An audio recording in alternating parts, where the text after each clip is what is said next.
कैसे हैं आप सब? ठीक ठाक? चलिए जी यार, तिलावत हो जाए जानी।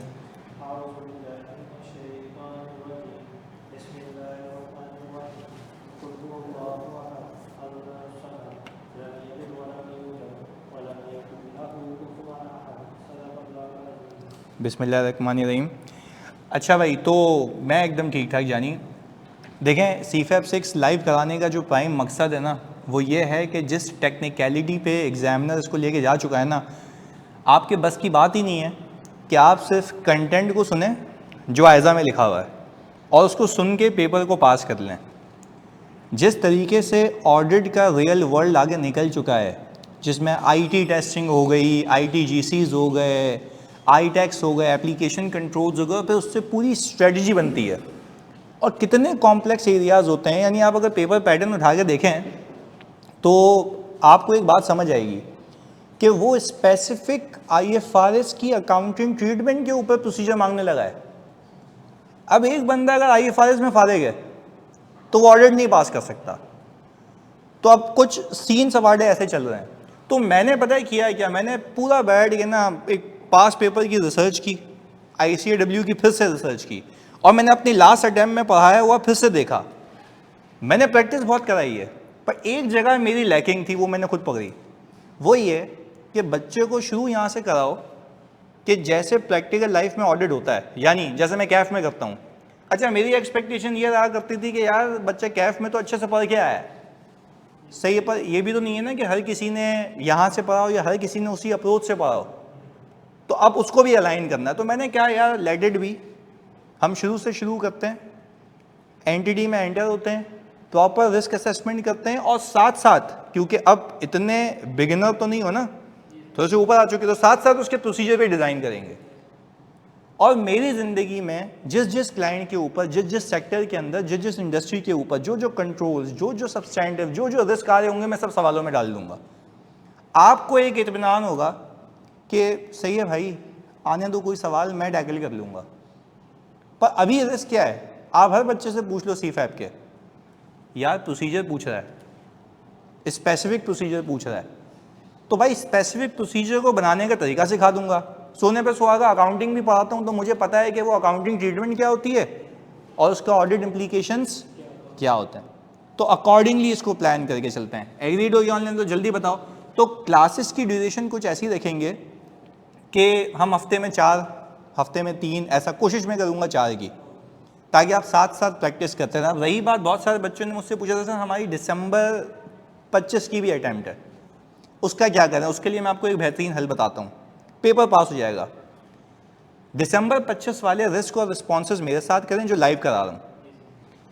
फॉर एग्जाम्पल, मैंने स्ट्रेटेजी क्या रखी ज़रा पहली क्लास में ना, वो हमें बड़ा भरपूर पता होना चाहिए कि जाना कैसे है। अब लेट से तुम अगर CFAP 6 के पास पेपर उठा के देखोगे ना, तुम्हें फ्रॉड का सवाल अलग से नहीं मिलेगा जो कि कैफ में मिलता है। सही है ना? थोड़ी स्ट्रेटेजी में फ़र्क रखो, थोड़ा दिमाग रखो। यानी बच्चा बोलता है कि यार मैं फ्रॉड कैसे, क्या करूँगा फ्रॉड का चैप्टर पढ़ के, क्योंकि उसका अलग सवाल ही नहीं आता।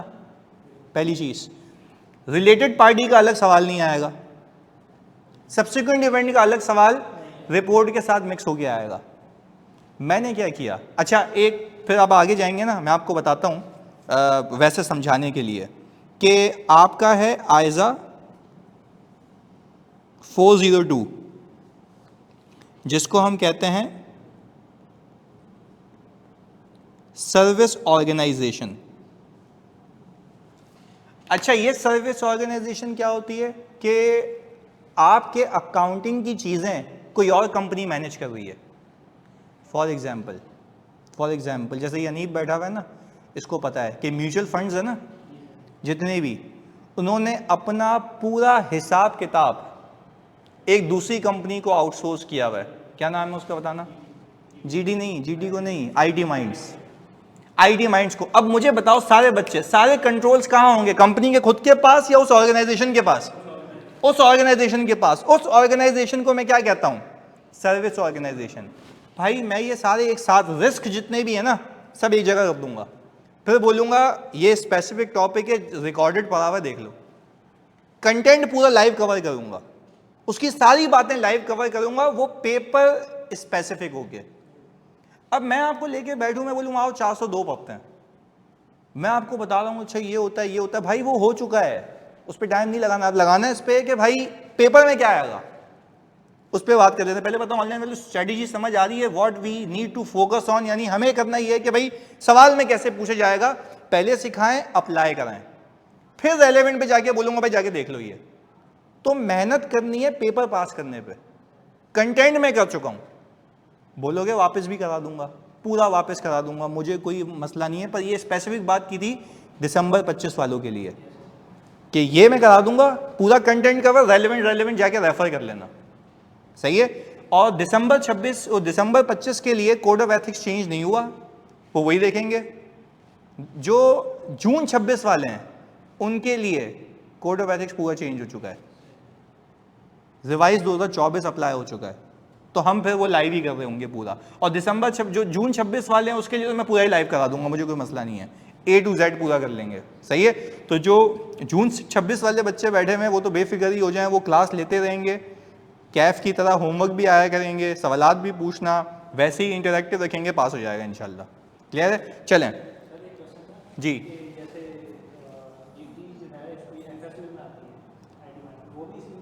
जीटी वो सब सर्विस ऑर्गेनाइजेशन है, वो तुम आगे सीखोगे। देखो इसने पूछा कि सर एक म्यूचुअल फंड है एटलस फंड्स है, एटलस फंड्स ने जो अकाउंटिंग करने के लिए एक जिम्मेदारी किसको दी है? आईटी माइंड्स को। ये हो गई सर्विस ऑर्गेनाइजेशन जो उसको सर्विस दे रही है। उसने कहा उसमें से कुछ मेरी भी एक्सपर्टीज नहीं है, जैसे अकाउंट्स बनाना, उसने क्या कर दिया? सब सर्विस कर दिया। ये होती है सब सर्विस ऑर्गेनाइजेशन। तो आपने कंट्रोल जो वहां लगे हुए वो भी देखने हैं, वहां लगे हुए वो भी देखना है। तो ये बात थी, थोड़ा सा एक बैकग्राउंड था समझाने के लिए। बेहतरीन हो गया जी। सर क्या दिसंबर 25 कोड ऑफ एथिक्स ऑनलाइन नहीं होंगे लाइव? हाँ देखो दिसंबर 25 इसलिए नहीं ना क्योंकि वो पुराने वाले हैं। तो अगर मैं बीइंग अ टीचर बात करूं मेरी जान, तो ये बताओ कि अगर मैं दिसंबर 25 का पढ़ाऊंगा वापस से तो वो उसके बाद कभी काम ही नहीं आना। तो जो पढ़ा हुआ है वो कंटेंट वाइज कवर्ड है। हाँ प्रैक्टिस बोलोगे करा दूंगा, सही है। कौन से टॉपिक रिवाइज कर लेंगे before practice so it will be best? नहीं, जो होगा लाइव होगा। जो अभी जो मैं प्रैक्टिस कराऊंगा ना वो सिर्फ यहाँ कराऊंगा, सही है ना। उसके लिए आपको कुछ रिवाइज करके नहीं आना, सही है। उसके लिए कुछ रिवाइज करके नहीं आना, सही है। जून 26 पूरा लाइव करा दूंगा, ये मेरी कमिटमेंट है। अभी जून 26 पूरा लाइव होगा, सही है। दिसंबर 25 वाले को क्लियर कर दिया, जून 26 वाले को क्लियर कर दिया। अच्छा कोर्स कब तक खत्म हो जाएगा दिसंबर 25 वालों का? अभी तो मैंने बताया दिसंबर 25 वालों के लिए जो रिस्क और रिस्पॉन्सेस के एरियाज हैं वो मैं लाइव करा रहा हूँ, और फिर स्पेसिफिक रेफर कर लूँगा कि आज ये कर लेना, वो कंटेंट कवर्ड है, सही हो गया। आपके साथ अनफेयर है, बिस्मा कह रही है। बिस्मा यार अनफेयर क्यों? अभी तो बैच खत्म किया मैंने लाइव पूरा। अब जाहिर सी बात है मैं ये तो नहीं कर सकता ना, मिस कमिटमेंट किया, मैं दिसंबर 25 वाले को पूरा लाइव करा दूंगा क्योंकि लाइव तो ऑलरेडी खत्म करा चुका हूँ मैं, सही है। कैफ की तरह ये होगा, ये मेरा प्रॉमिस है। बाकी दिसंबर 25 सालों से मेरी ये कमिटमेंट है, मैं उसको अलग से भी प्रैक्टिस करा दूंगा जिसमें 26 सालों को भी फायदा हो जाएगा। मैं आपको क्या कह रहा हूँ, पूरा कोर्स घुमाऊंगा इसके अंदर, आप बेफिक्र रहना, आप टेंशन नहीं लें, पूरा कोर्स इसमें कवर होगा। जैसे मैं एग्जांपल दे रहा हूँ आपको, मैं वापस से बता देता हूँ क्योंकि वेरी क्लियर, दिसंबर 25 वालों के लिए कह रहा हूँ स्पेसिफिक। फ्रॉड की चीज़ें मैं सवालों में डालूंगा, आरपी की चीज़ें मैं सवालों में डालूंगा, सब्सिक्वेंट इवेंट की चीज़ें मैं गोइंग कंसर्न सवालों में होगा, इंटरनल कंट्रोल सवालों में होगा। तो ये सारे आपके वैसे ही रिवाइज हो जाएंगे बिस्मा, सारे रिवाइज हो जाएंगे। स्पेसिफिक आप ऑलरेडी करके आए हुए। मुझे किसी बच्चे ने पूछा भी ग्रुप पे कि सर जिसने कर लिया उसका क्या? मैंने कहा उसका तो डबल फायदा है, वो तो पढ़ के बैठा हुआ है, वो अप्लाई करेगा। मुसीबत तो उसको नहीं चाहिए, जिसने पढ़ा नहीं है वो साथ साथ सोच के अप्लाई करेगा, सही है। तो इनको तो उल्टा मेरे को बोलना पड़ेगा, भाई जाओ स्पेसिफिक टॉपिक ये रहा, जिसकी मेन कवरेज में क्लास में करा दूंगा। एग्रीड है? चलो भाई यहां तक बातें क्लियर हो गई, जल्दी बता दे जानी सारे बच्चे, प्लीज प्लीज प्लीज, सब जल्दी से, सारे बच्चे क्लैरिटी है? पक्का? चले ओके बिस्मिल्लाह कर लेते हैं। अच्छा अब ज़रा वही जैसे हमारा हिसाब किताब होता है ऑडिट का, जैसे मैं लेके चलता हूँ बिल्कुल ज़ीरो से। अच्छा कामरान तुम बताओगे मुझे, सही है ना, क्योंकि हम सीख रहे हैं। मुझे बताओ अगर मुझे ऑडिट पे भेजा जाए या मैं आपको ऑडिट पे भेजूं किसी मैन्युफैक्चरिंग कंसर्न के, ऑनलाइन वालों आप भी बताएंगे, हाँ प्लीज़, सबने पार्टिसिपेट करना है। मुझे अगर सेल्स को वेरीफाई करना है तो मैं क्या करूँगा? सबसे पहले तो जो रिसीट्स होती है उन्होंने बनाई होगी, या जो अच्छा जवाब तुम लोगों ने ऐसे देने हैं कि कंसिडरिंग वी आर इन सीफैप 6, सही है। वापस से एक और मौका, ऑनलाइन वालों प्लीज बताओ जल्दी, मुझे सेल्स को वेरीफाई करना है, मैं क्या करूं जल्दी बताओ। इनवॉइसेस देख लेंगे। डोंट यू थिंक कि हमें पहले सेल्स लेजर लेना चाहिए, सेल्स रिपोर्ट लेनी चाहिए? हाँ, सेल्स रिटर्न नहीं, आप भूल गए हैं, आप भूल गए हैं मेन क्रक्स, पहले तो कंप्लीटनेस, ऐसा ही है ना। अच्छा आप कह रहे हैं, आपके कहने पे लिख रहा हूं मैं सेल्स रिपोर्ट या लेजर ऑब्टेन करूंगा। अच्छा फिर आप इस पे लिखते थे कि मैथमेटिकल एक्यूरेसी और ये वो। अच्छा फिर दूसरा कंप्लीटनेस के लिए आप ये करते थे रैंडम जीडीएन पिक किया करते थे और ट्रेस करते थे वेदर वो जीएल में अपीयर हो रहा है या नहीं हो रहा। ये कंप्लीटनेस के प्रोसीजर थे ना, हाँ या नहीं? ऑनलाइन वालों प्लीज बताओ ऐसा है? देखो कंप्लीटनेस आउटसाइड द रिकॉर्ड से यहाँ आ रहे हैं, रिसीट्स वगैरह कुछ भी नहीं है, अभी तो हमें बहुत काम करना है। ये तो मेरे को देख के समझ आ गया कि सीफैप में करते ही क्या पेपर में जाके, तो यही तो वजह है कि जीरो से शुरू करने वाली बात। चलें, ये जितनी भी बातें आपने कही है ना ये सारी गलत हैं, क्योंकि आप तो जो लिख रहे हैं, मैं लिख के काट दें इसको, क्योंकि आपने मुझे बोला ही नहीं सर रिस्क असेसमेंट कौन हमारा बाप करेगा, ये तो आप भूल ही गए। ये देखो ऊपर क्या लिखा हुआ है, नो ट्रेडिशनल ऑडिट। ये जाहिल लोग करते हैं, हम जाहिलों में से नहीं है। हमें अच्छा ऑडिट करना है, जैसे मैं करता हूं, जैसे अच्छी दुनिया करती है, जैसे मीना रीजन में ऑडिट होता है, जैसे ग्लोबली होता है, वैसे ऑडिट करना है। बात समझे? तो शुरू से शुरू करने वाली बात समझ आती है कि ये गलत है। आप ऐसे मुंह उठा के जाके ऑडिट नहीं कर सकते यार, आपने पहले रिस्क असेसमेंट करनी है, आपने पहले रिस्क असेसमेंट करनी है। आपको पता ही नहीं है मसला कहां कहां हो सकता है, तो ऑडिट कैसे करोगे? पहले बताओ, लॉजिकल बात समझ आती है ऑनलाइन वालों? पहले तो आपने ये देखना है कि मसला कहां कहां हो सकता है। अब जरा एक एक करके बात सुनिएगा। मैं यहां पे आया, the auditor needs to identify, देखो दूसरी क्या चीज लिखी हुई है, where the misstatements could occur, गलती कहां कहां हो सकती है, मसला कहां कहां हो सकता है, पहले आपने ये पकड़ना है। उसके बाद टारगेटेड प्रोसीजर होते हैं। मैं एक एक करके बात बताता हूं, जहां कंफ्यूजन हो आप रोकें, आप मुझसे 50 बार पूछें, मैं पाबंद हूं जवाब देने के, सही है? पर you need to be very targeted, क्योंकि मैं सीफैप 6 के लेवल पे लेके आऊंगा तुम लोगों को, सही है? हमने क्या बोला कि जाते ही ऑडिट करना है? नहीं, पहले क्या करनी है? Risk assessment. अच्छा, रिस्क असेसमेंट का मतलब ये होता है, ये सारे पीडीएफ आपको ड्राइव पे भी मिलेंगे, जानिए मैं ग्रुप पे भी भेजूंगा, सही है? सारे के सारे मिल जाएंगे, प्लीज फोकस होकर सुनिए मेरी बात। सबसे पहले मुझे करनी है रिस्क असेसमेंट कि मसला, अच्छा रिस्क असेसमेंट में आज के बाद बोलूं क्या होता है, तुम बोलोगे मसला कहां कहां हो सकता है, मसला कहां कहां हो सकता है, मिस स्टेटमेंट कहां कहां हो सकती है। मैंने बोला भाई मैं क्या नजूमी हूं कि मुझे पता होगा मसला कहां कहां हो सकता है? स्टैंडर्ड ने बोला मैं तुम्हें गाइडेंस देता हूं कि तुम्हें कैसे पता लगेगा कि मसला कहां कहां हो सकता है। मैंने कहा जरा दो गाइडेंस। उसने बोला तुम एनटीडी के ऑपरेशंस को समझो, एनटीडी को समझो, उसके एनवायरनमेंट को समझो, एनटीडी को समझो, उसके एक एक करके सुनना ताकि दिमाग चले, सही है? और ये सारी बातें मैं लिखूंगा भी, लिखी हुई भी हैं, आप भी लिखेंगे ताकि अच्छे से याद हो, सही है? मैंने दो चीजें बोली, मुझे ऑडिट शुरू करने से पहले क्या आइडेंटिफाई करना है? रिस्क, कि मसला कहां कहां हो सकता है। मैंने बोला भाई मुझे कैसे पता लगेगा मसला कहां हो सकता है? उसने बोला जब तुम इदारे को समझोगे और उसके एनवायरनमेंट को समझोगे, और तीसरी चीज होती है उसके इंटरनल कंट्रोल। अच्छा मैंने क्यों बिल्कुल बेसिक से बात नहीं की, क्योंकि ये तुमने कैफ में पढ़ा हुआ है, अब मैं उसकी इनहांसमेंट करूंगा और प्रूफ करूंगा कैसे। मुझे बताओ, मैं जैसे ऑडिट करता हूं यूफोन का, उसके ऑपरेशंस क्या हैं? इंटरनेट सर्विस देना, कॉलिंग प्रोवाइड करना, इंटरनेट सर्विस देना, कॉलिंग प्रोवाइड करना, सुपर कार्ड वगैरह सब क्या है इसके ऑपरेशंस हैं। एक एक करके सुनना।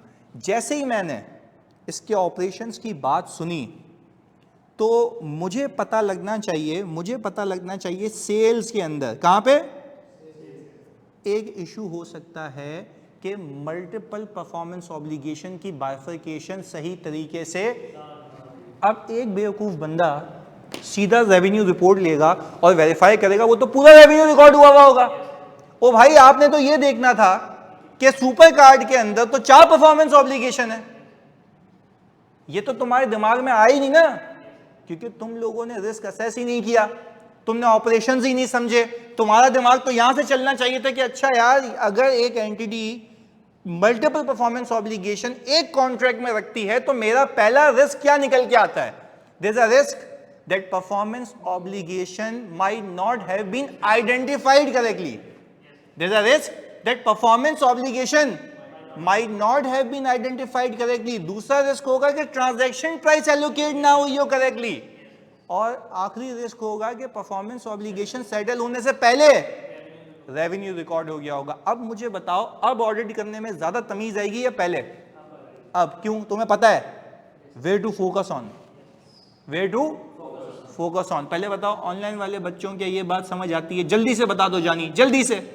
ये देखो, ये लिखा हुआ मैंने, ये लिखा हुआ मैंने, सुपर कार्ड बेचती है, मुझे कैसे पता लगा होगा?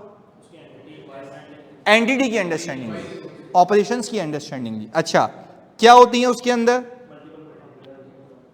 तो हम कहेंगे ना, रॉन्ग एलोकेशन हो सकती है, recognition when performance obligation not settled. अब मुझे एक बात बताओ, मुझसे कोई सुपर कार्ड खरीद के गया, मैं रेवेन्यू बुक करूं या contract liability? Revenue, contract liability? जल्दी बताओ, why you are saying contract liability? अभी तक आपने परफॉर्मेंस ऑब्लिगेशन सेटल नहीं की होगी, और ये सारी की सारी परफॉर्मेंस ऑब्लिगेशन ओवर टाइम है। इंटरनेट यूज करेगा ओवर टाइम, कॉल करेगा over time, on net over time, of net over time, SMS over time. तो भाई ये तो पता तब लगता है ना जब आप समझो कि इदारे में है क्या। अब मैं तुम्हें ये प्रैक्टिकल बात बता रहा हूं, मैंने बच्चे को भेजा, खैर मतलब वैसे तो मैं पूरा ट्रेन करके भेजता हूँ, पर एक बच्चा आया था, उसने मुझे कहा कि सर मैं आपको ऑडिट करके देता हूँ। मैंने कहा कर ले, मेरे पास टाइम भी था, मैंने कहा चल क्या करके आता है। करके आया, उसने बोला सर देखिए रेवेन्यू रिपोर्ट आ रही है, पैसे आए हुए, रेवेन्यू रिकॉर्ड हुआ हुआ है। मैंने कहा भाई पैसे आए हुए रेवेन्यू रिकॉर्ड होना ही चाहिए था, पहले जाना चाहिए कॉन्ट्रैक्ट लायबिलिटी में, और कॉन्ट्रैक्ट लायबिलिटी से रिवर्स होके जाना चाहिए रेवेन्यू में। मैंने कहा आपने समझा ही गलत है, तो आपने ऑडिट ही गलत किया। अच्छा, बोल रहा है मेरे पास सबूत है। बोल रहा सर मैंने पैसे कार्ड जाते हुए देखें। अबे मैंने कहा भाई जाना अलग बात है, अब रेवेन्यू उसको होना चाहिए या कॉन्ट्रैक्ट लायबिलिटी होनी चाहिए, ये तो फ्रेमवर्क है ना।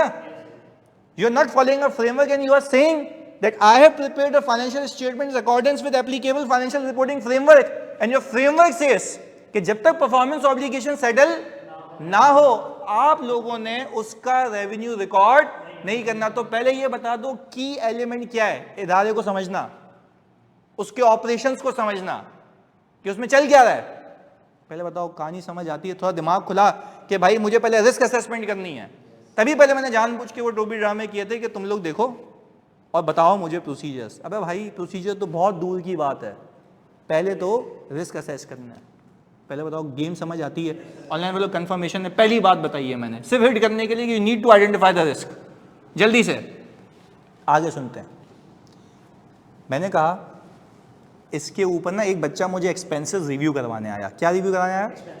एक्सपेंसेस। अच्छा, एक्सपेंसेस में आ रहा था रेगुलेटरी ड्यूज। क्या आ रहा था? Regulatory dues. मैं फिर रिपीट कर रहा हूं, मेरी बात एक एक बहुत इंपॉर्टेंट होगी, क्योंकि मैं आपको एनालाइज करना सिखाऊंगा, सोचना सिखाऊंगा। बच्चे कह रहे थे मुझे सर हमें एनालिटिकल नहीं आते। वो भाई आएंगे भी नहीं, आपने उस तरीके से कभी काम ही नहीं किया, तो जो नहीं किया वो कमी मैं पूरी कर दूंगा सवालों के जरिए, अपनी नॉलेज के जरिए। Even though you are not applying practically, मैं करा दूंगा। सुने, अच्छा अभी बताते हैं ना वाई ड्यूज। सुने, अच्छा रेगुलेटरी ड्यूज थे, एक्सपेंसेस का बच्चा रिव्यू कराने आया, इसमें हम एडमिन को मार्क कर लेते हैं। सही है, ये रहा, मैं एडमिन को मार्क कर लेता हूँ, ये रहा हमारा एडमिन। अच्छा मैंने क्या, अच्छा बताओ भाई ये एडमिन को तुमने कैसे वेरीफाई किया? बच्चे ने मुझे पता है क्या बोला, सुनना, बड़ी इंटरेस्टिंग बात है। बच्चे ने मुझे बोला कि सर मैंने एडमिन एक्सपेंसेस का जनरल लेजर लिया, उस पर वाउचिंग कर ली। क्या कर ली? तुम्हें तुम्हारी माँ की कसम है, ऑनलाइन वालों तुम सबको भी बताओ कितने लोग वाउचिंग करते हैं।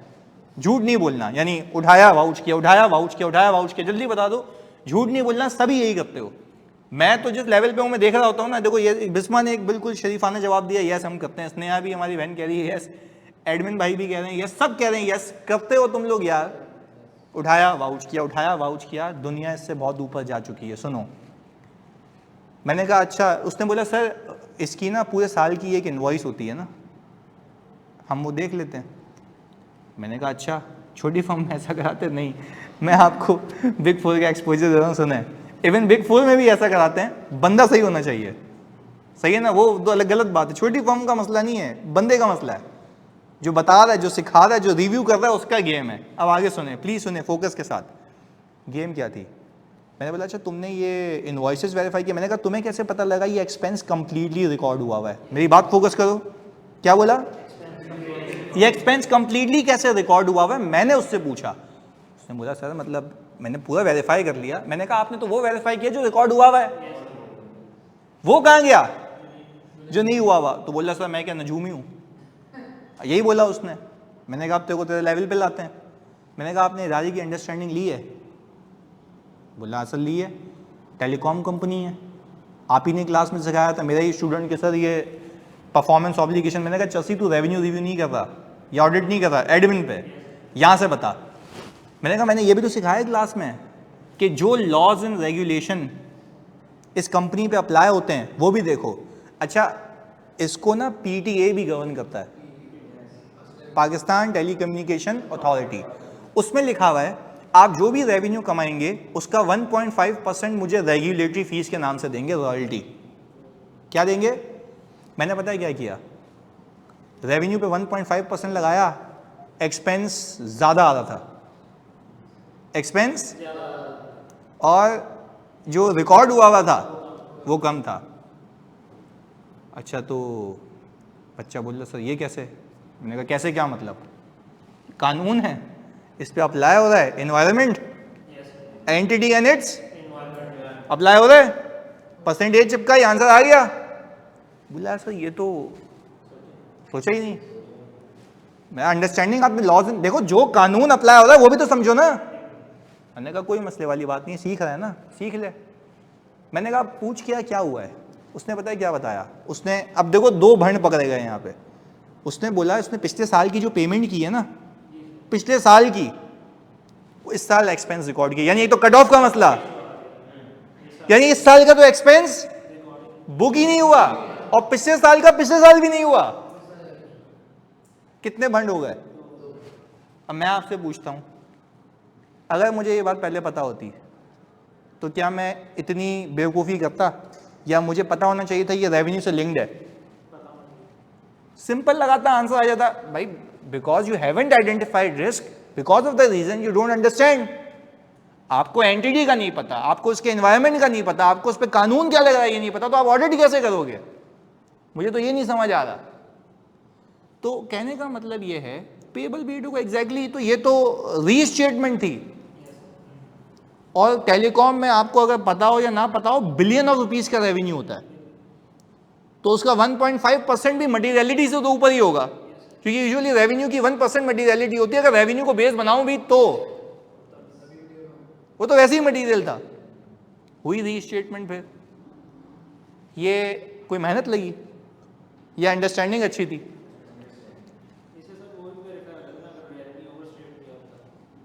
नहीं, रेवेन्यू ओवरस्टेट तो फिर उल्टा जाना पड़ता।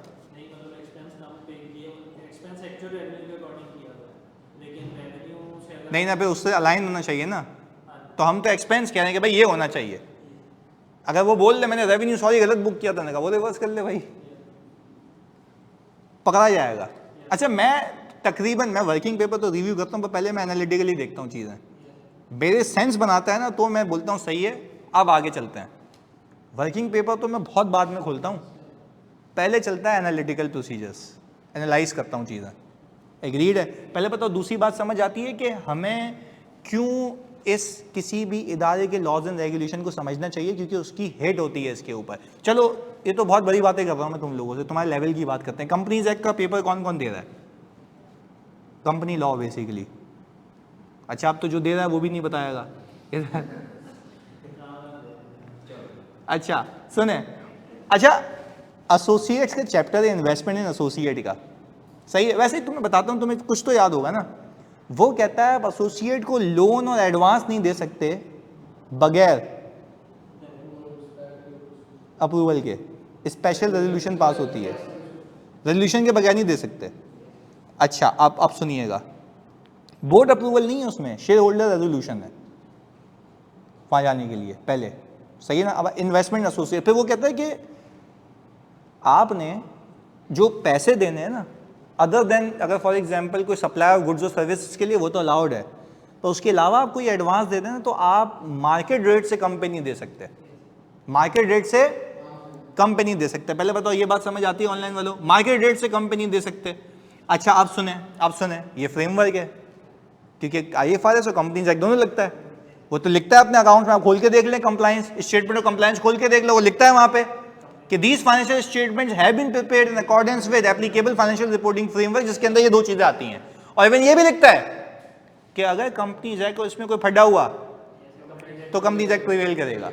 अच्छा अब मेरा बच्चा बता रहा कि यार ये लोन दिया हुआ है सब्सिडरी को, मैंने कहा वेरी गुड, मैंने कहा आपने एग्रीमेंट्स देख लिए? बोला जी सर देख लिए। एग्रीमेंट देख के आया अल्लाह की कसम, पैसे जाते हुए देख के आ गया अल्लाह की कसम, रेट भी देखा, रिकैलकुलेट भी कर लिया, आंसर भी मैच हो रहा है, वो कह रहा है वेरीफाइड, कोई मिसस्टेटमेंट। अभी आप भी सोच रहे हो बेसिक तो कोई मिसस्टेटमेंट, पहले बताओ ये बात समझ आ रही है, कोई मिसस्टेटमेंट नहीं। अभी आप भी बेसिक यही सोच रहे हो, कोई मिसस्टेटमेंट नहीं है। मैंने कहा सारी बातें मान ली। हैव यू सीन कि जितने पे इसको लोन मिलता है उसने उतने आगे पे दिया है मार्केट रेट पे? उसे मतलब नहीं दिया हुआ। मैंने कहा ये फ्रेमवर्क की नॉन कंप्लायंस है। मैंने कहा अब तुम दोनों का डिफरेंस लो और देखो कितना इंटरेस्ट और रिकॉर्ड होना चाहिए था, वो मिस स्टेटमेंट है। नहीं आई बात समझ, वो मिस स्टेटमेंट है। तो क्लाइंट मुझे कह रहा है भैया आखिरी वक्त में क्यों लाता है भाई? मैंने कहा जब रिव्यू करूंगा तब लाऊंगा। तो वो बोला तुम्हारे बच्चों को नहीं पता होता। मैंने कहा मुझे क्या, जिम्मेदारी आपकी है, एफएस बनाने की जिम्मेदारी आपकी है, आपको करना चाहिए। अब मुझे पता लग गया तो लग गया। बोल रहा यार ये तो मतलब मटेरियल अमाउंट हो जाएगी। तो मैंने कहा तभी तो कह रहा हूँ, इम मटेरियल होती तो वो तो मैं तुझसे बाद में पूछता, तेरे से लिखवाता रिटर्न रिप्रेजेंटेशन में। अभी तो भाई इसको सही कर। अकाउंट रोक दिए गए, 2 महीने बाद अप्रूवल वगैरह लेके आए, फिर जाके ट्रांजैक्शन हुई, अकाउंटिंग एंट्री पड़ी, फिर रिपोर्ट साइन हुई। पर तो गेम समझ आते। मैं तुम्हें सिर्फ ये गेम बता रहा हूं लॉ की इंपॉर्टेंस, कि why do you want to understand the law, कि उस पर कौन से कवानीन अप्लाई हो रहे हैं, ये बड़ा क्रिटिकल है।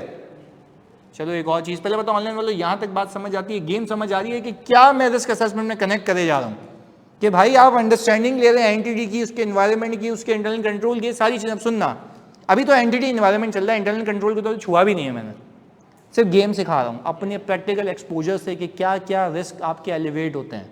चलो तुम बताओगे मुझे। मैंने कहा बोला इंडस्ट्री को समझो, लॉज एंड रेगुलेशन को समझो, एप्लीकेबल फाइनेंशियल रिपोर्टिंग फ्रेमवर्क को समझो, इंडस्ट्री स्पेसिफिक स्टैंडर्ड्स को समझो।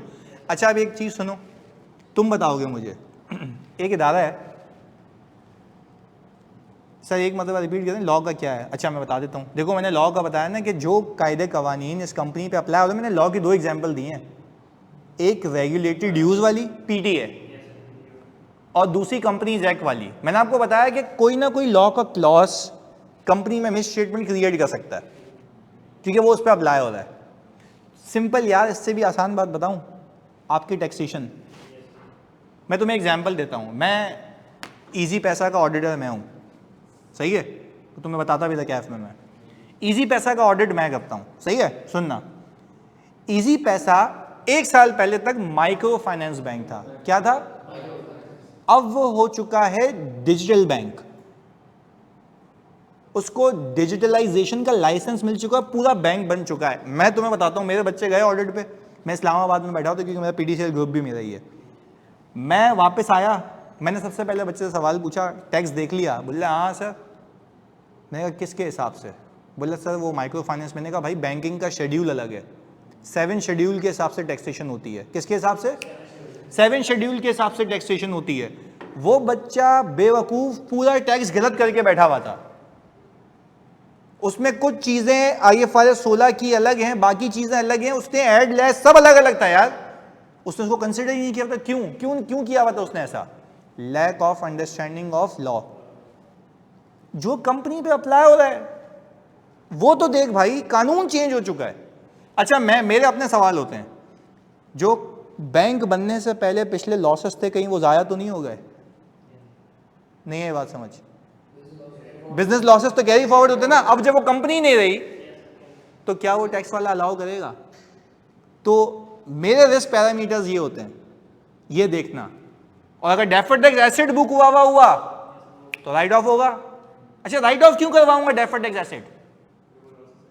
भाई लॉसेस खत्म हो गए ना, अब आगे फ्यूचर में क्लेम ही नहीं कर सकता। अच्छा, डेफर्ड टैक्स एसेट तो तब रखते हो ना कि आगे जाके डिडक्शन मिलेगी। ओ भाई, डिडक्शन तो तब मिलेगी ना जब आगे प्रॉफिट होगा। वो तो मान ही नहीं रहा, वो एक्नॉलेज ही नहीं कर रहा। तो क्या आपको डेफर्ड टैक्स एसेट रखना चाहिए था या उड़ा देना चाहिए? राइट ऑफ कर देना चाहिए। अबे ये रिस्क होते हैं, ये सोचने का। देखो, अच्छा मैं क्या नजूमी हूं, मुझे पता ही है, मुझे अंडरस्टैंडिंग है बेस्ड ऑन। देखो जो रिस्क है, अब मैं जाऊंगा, मैं स्पेसिफिक इस बात पे ऑडिट करूंगा जाके, और वही भंड निकले तो मैं तो पहुंचता ही वहां जहां मसला है। यही तो गेम है। If you have immense grip on the financial reporting standards, regulations, law, industry, company, आप ऑडिट गलत कर ही नहीं सकते। पर वो बेवकूफी होगी कि you go and just keep the records and just vouch it. This is not audit. आप एनालाइज करो कि गलती क्या हो सकती है, पहले बताओ। अच्छा, जो मैंने अभी टैक्सेशन की एग्जांपल दी मेरे बच्चों, मुझे बताते हो ये कौन से लाइन आइटम को हिट करेगी? हाँ भाई, टैक्सेशन को इधर हिट होगा ना, ऐसा ही है, पक्की बात है। चलिए ऑनलाइन लेवल प्लीज बताओ, ऐसा ही है sir? Micro finance and digital में क्या फर्क है, अभी बताते हैं। माइक्रो फाइनेंस का मतलब ये है कि आप छोटे टिकट साइज के लोन दे सकते हैं, जैसे कि 3 लाख 5 लाख लिमिट असाइंड होती है, और फिर कुछ हाउसिंग लोन्स होते हैं वो 3 मिलियन तक भी जाते हैं। पर जब वो एक बैंक में कन्वर्ट हो गया, डिजिटल बैंक में, यानी पूरा इसको बैंक का दर्जा मिल गया, अब वो चप्पल फाड़ के दे सकते, 3 मिलियन की लिमिट खत्म हो गई। माइक्रो लोन्स का मतलब क्या होता है दुआ? माइक्रो लोन्स का मतलब होता है छोटे लोन्स, किसानों को देना, डेयरी फार्मिंग के लिए देना, छोटे बिजनेसमैन के लिए बिजनेस करने के लिए देना, दुकान खोलने के लिए देना। पर अब जब वो डिजिटल बैंक बन चुके हैं, डीआरबी का लाइसेंस आ चुका है, तो क्या वो अब पाबंद हैं या वो कहीं भी जा सकते हैं? दोनों में फर्क है। तो दर्जा चेंज होता है तो आपको पता है। अच्छा, मैं वैसे आपको बता दूं, अगर आपने टैक्सेशन पढ़ा हो तो टैक्सेशन में हर कंपनी के अलग अलग शेड्यूल्स हैं, जिसके हिसाब से उनकी क्या होती है टैक्सेशन। तो वो तो मुझे पता होना चाहिए ना, before I am going on audit मुझे पता होना चाहिए इस पर क्या शेड्यूल लगेगा, इस पर कौन से कवानीन लग रहे हैं, सारी चीजें।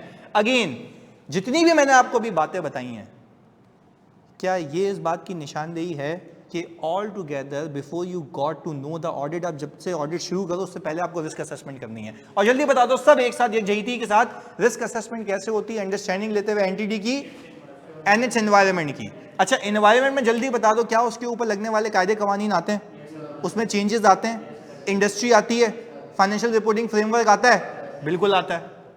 यही तो बातें बता रहा हूं, दिमाग खुला रखना। अभी देखो तुम्हें कैसे क्लियर करता हूं, पास पेपर पे भी उतार दूंगा, सिर्फ समझते हैं। आगे एग्जांपल्स दें, अभी 4-5 हुई हैं, आगे सुनते हैं इसी के साथ साथ। अब वो कहता है कि ये जो तुम अंडरस्टैंडिंग ले रहे हो ना, अभी तो मैंने एंटिटी की बात की और इन्वायरमेंट की बात की, एंटिटी की बात की, और अब मैं बात कर लेता हूं कंट्रोल्स की, कि अगर किसी लाइन आइटम पे, जैसे कि सेल्स है, इस पे कंट्रोल्स अगर फारिग हैं तो आपका रिस्क कैसे होता है, जरा उस पर बात कर रहे हैं। और क्या स्पेसिफिक रिस्क होगा उसकी बात करते हैं। मैं आज की एग्जांपल देता हूं। मैं एक कंपनी का ऑडिट कर रहा हूं, मतलब obviously I can not take the name. आपको मैंने बचपन में सिखाया, जिसने नहीं सीखा वो आज सीख लेगा। एक होते हैं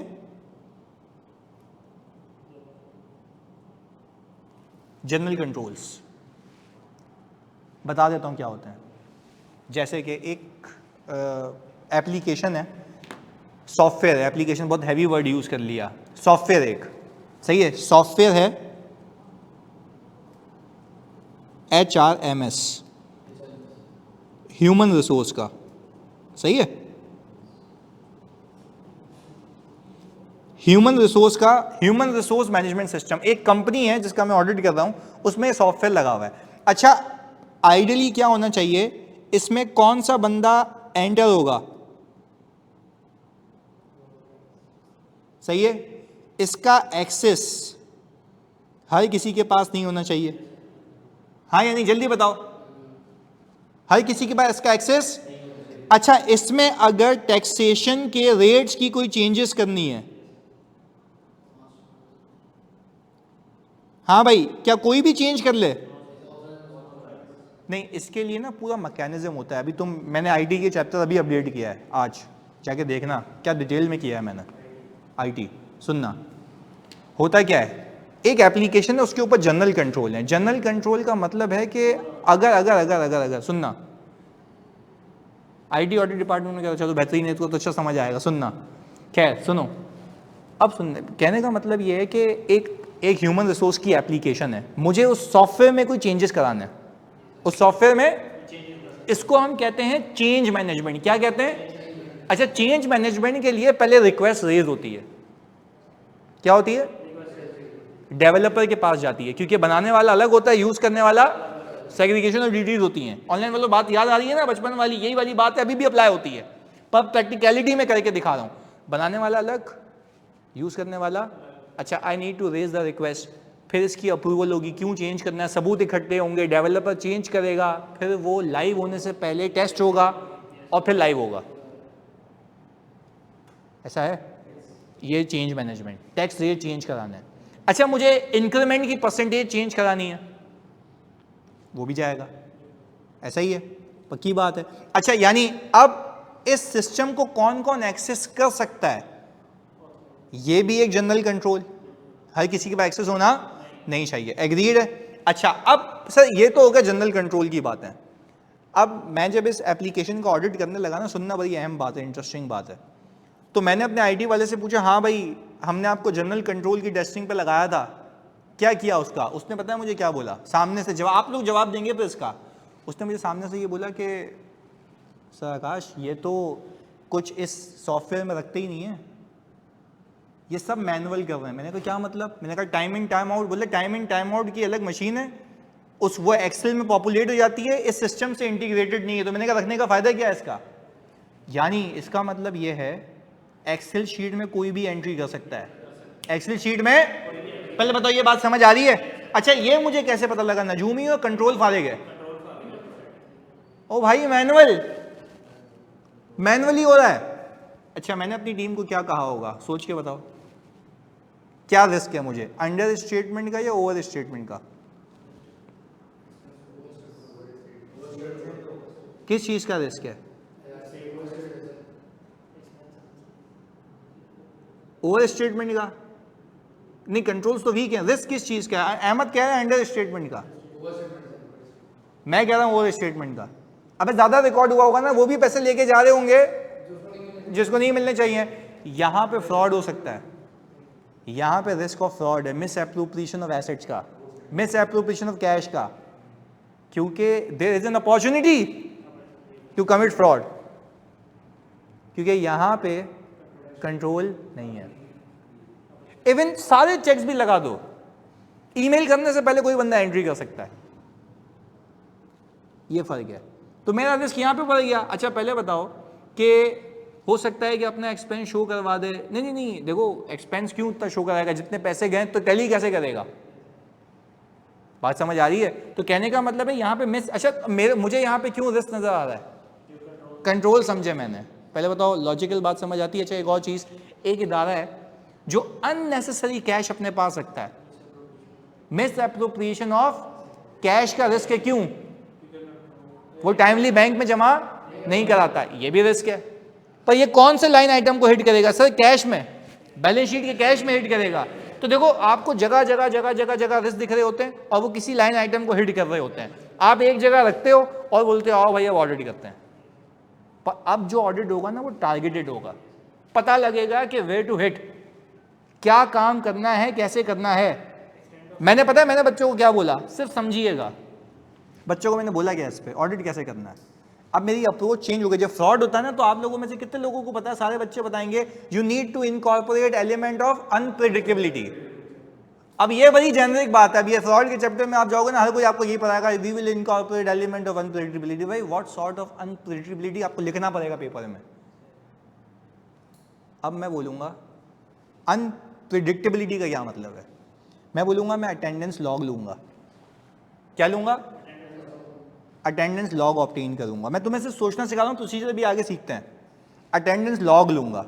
अच्छा, अटेंडेंस लॉग में जितने बंदे आ रहे हैं ना, और जो बैंक को शीट जा रही है, अल्टीमेटली मैं इन दोनों को मैच करूंगा और देखूंगा क्या कोई एडिशनल लोग तो नहीं है, क्या कोई एडिशनल लोग तो नहीं है। कौन से एडिशनल लोग? जिसको होना नहीं चाहिए, इसको हम कहते हैं घोस्ट एम्प्लॉइज। तो वो यहां से पकड़ में आएंगे। मैं बोलूंगा एचआर को, भाई आपके पूरी एचआर का काउंट कितना है, एम्प्लॉयज का काउंट कितना है, लोगों को पैसे कितने जा रहे हैं, वो फर्क। फिर आपका सवाल होना चाहिए, सर एक बंदा अपनी सैलरी भी तो चेंज कर सकता है। काउंट तो हो गया, पर एक बंदा अपनी सैलरी भी क्या कर सकता है? चेंज कर सकता है। तो फिर मैं बोलूंगा कि एलिमेंट ऑफ अनप्रिडिक्टेबिलिटी के अंदर मैं काम ये करूंगा, एक एनालिटिकल प्रोसीजर भी लगाऊंगा कि मंथ ऑन मंथ क्या सैलरी में अननेसेसरी इंक्रीज तो नहीं आ रहा। फिर एम्प्लॉय बाय एम्प्लॉय कंपेयर करूंगा कि कौन सा ऐसा बंदा है जिसकी सैलरी हर महीने, देखो ये होती है अनप्रिडिक्टेबिलिटी, जो उसके जहनो गुमान में भी नहीं हो कि मैं पकड़ूंगा कैसे इसको। पहले बताओ लॉजिकल बात समझ आती है? अच्छा अब देखो, बिस्मा कह रही है एम्प्लॉयमेंट रिकॉर्ड से टैली कर लेंगे, लेटर से, वो तो बेसिक प्रोसीजर है। हम क्या आइडेंटिफाई करना चाह रहे हैं? अनयूजुअल। ये आपने बिल्कुल सही कहा, हम करेंगे वेरीफाई, वो तो है। उसके लिए पता है आप क्या लिख सकते हो बिस्मा, जब फ्रॉड होता है ना, फिर प्रोसीजर भी अनोखे होते हैं। तो आप बोलेंगे we will extend our testing, sample size आपका क्या हो जाएगा, फिर आप एम्प्लॉयमेंट रिकॉर्ड से मैच करोगे। पर जो मैं आपको प्रोसीजर बता रहा हूं ना, मैं आपको लिख के दे रहा हूं, उससे आपको इजीली फ्रॉड आइडेंटिफाई हो जाएगा। मुझे एक बात बता दो, पिछले 3 सालों में देख लूंगा कौन सा एम्प्लॉय जो हमेशा ऊपर ही ऊपर जा रहा है, आराम से नहीं पता लग सकता? लग सकता है। और जो मैं आपको कोलैबोरेट करना सिखा रहा हूं यहां से वहां, इससे भी पता लगेगा। तो ये तो मैं आपके अंदर फिक्स कर ही दूंगा कि सोचना कैसे है।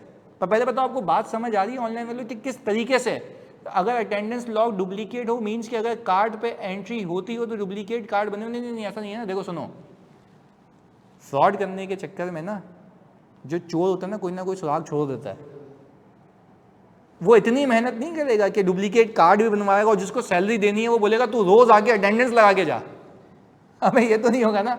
अहमद मेरी बात सुनो, क्या तो मुझे एक बात बताओ, मैं मतलब अगर मुझे किसी को सैलरी डबल दिलवानी है, मैं उसको कार्ड बनवाऊंगा, पहले बोलूंगा रोज जाते हुए चक्कर लगाता हूँ जो कार्ड पंच करता हुआ जाइयो। ये तो नहीं है ना। जो कार्ड बनाएगा पहले वही पकड़ लेगा मुझे, भाई क्यों बनवा रहा है, उसको हम कहते हैं कोल्यूजन। तो वो तो बड़ा अनप्रेडिक्टेबल है कि ये हुआ हो। पर आप तो ये सोचते हो, अपने प्रोसीजर ऐसे परफॉर्म करते हो कि हो सकता है कि कहीं ना कहीं पकड़ा जाए। यही तो इनहेरेंट लिमिटेशन है ना, है या नहीं है? यही इनहेरेंट लिमिटेशन। पर आप तो अपना मैक्सिमम कर रहे हो जो आपको करना चाहिए। ये गेम है। चलें, अटेंडेंस तो वो खुद लगाएगा ना। नहीं, कैसे लगा लेगा? देखो मैं फिर रिपीट कर रहा हूँ, क्या बोलते हैं, देखो अहमद कह रहे हैं अटेंडेंस खुद लगा लेगा। भाई मुझे एक बात बताओ, वो 2 कार्ड बनवाएगा कैसे? एक एम्प्लॉय 2 कार्ड बनवाएगा तो उसको एम्प्लॉयमेंट रिकॉर्ड में लाना होगा पहले। तो या तो ये वो बंदा होगा जो पेरोल देखता है, फिर इसकी सेटिंग भी हो आईटी वाले से कि जो टाइम इन टाइम आउट का कार्ड बनवा के दे। तो ये तो इनहेरेंट लिमिटेशन है। पर आप कीपिंग दिस असाइड काम तो वो करोगे ना जो आपका बनता है। अब ऐसे तो अहमद मैं कहूँ कि ये तो सब मिले हुए होंगे, ये भी उससे भी, तो ऐसे तो आप प्रोसीजर ही ना करो। हम तो प्रोसीजर करेंगे जो बेस्ट पॉसिबल मैं कर सकता हूँ, इसलिए तो रीजनेबल एश्योरेंस है। Yes exactly. तो मैं तभी तो एक इंफॉर्मेशन से दूसरी पे जा रहा हूँ, इंडिपेंडेंट से जा रहा हूँ ना। तो मैंने आपको ये क्या तरीका सिखाया है कि मंथ ऑन मंथ देखो, सामने आ जाएगा कि कौन बंदा पैसे ज़्यादा लेके जा रहा है। तो आप पूछ, अच्छा अब मुझे एक बात बता दो, आप ऑनलाइन बोलो जल्दी से मेरे बच्चों, अगर मैं मंथ ऑन मंथ देख रहा हूँ, एक मंथ में सैलरी, दूसरे, तीसरे, चौथे, पाँचवें, छठे, सातवें, ऐसे, तो मुझे ना कुछ स्पेसिफिक लोग पता लग जाएंगे जहाँ गेम चल रही है। नहीं आ रही बात समझ? अनॉमली आइडेंटिफाई हो जाएगी। तो आप टारगेटेड काम करोगे। This is called analytical procedure. क्या कहते हैं?